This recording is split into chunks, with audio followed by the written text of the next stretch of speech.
और विद्वान दोस्तों, समय बहुत कम है, लेकिन मैं छोटे में ही, जैसे सुरेश भैया जी ने बताया था कि थोड़े में ही सारी बात कह देनी चाहिए।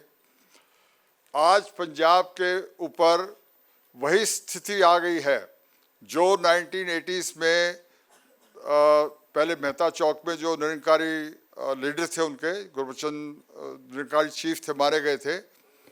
वही स्ट्रेटजी अभी अगर आपने देखा होगा, ये निरंकारी भवन में जहाँ ये अटैक किया है, और इसी तरह उसके बाद उन्होंने हिंदुओं को, जो बड़े बड़े लीडर्स थे, उनको मारा।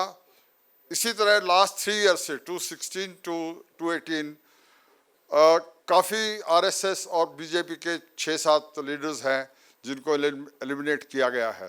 ये वही ट्रेंड है प्रोपेगेंडे का। अभी रिसेंटली, जैसे ये कल परसों की बात है, आपने देखा होगा राजीव गांधी जी की उसके ऊपर कालिश पोत दी गई। This is the way terrorism grew at that time, and now if it grows, it will not be possible to handle at this stage because of 2 factors.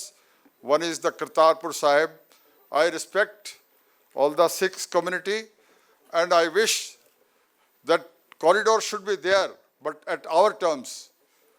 आप उनसे पाकिस्तान के टर्म्स से मत जाइए। आप उसको कहिए ज़मीन हमें दे दीजिए, हम उसके पैसे दे देंगे या उस ज़मीन के बदले ज़मीन दे देंगे, लेकिन ये कॉरिडोर को आप उसमें मत रहने दीजिए। It is the first step to the Khalistan. This is my personal assessment.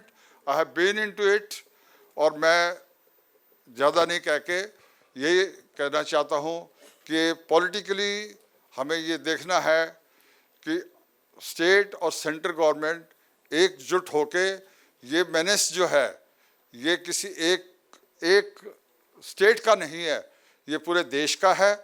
अगर पंजाब देश के हाथ से निकल जाएगा तो ये देश के टुकड़े हो जाएंगे।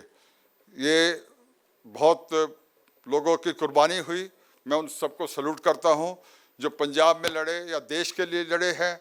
सोल्जर, पैरामिलिट्री फोर्सेस, पुलिस और बॉर्डर्स पे जो लड़े हैं, उनको जो मैं सबसे आपको मंथन का टाइम देता हूँ कि आप ये सोचो कि कॉरिडोर जो बनना है उसके लिए हम किस तरह से पाकिस्तान से बार्गेन करें और किस तरह से इस प्रॉब्लम को सॉल्व करें। के लिए अभी पाकिस्तान की जो फाइनेंशियल पोजीशन है वो बहुत कमज़ोर है। हो सकता है कि वो उस ज़मीन को हमें पैसे में दे सकता है अगर ट्राई की जाए तो, और भी तरीके हैं।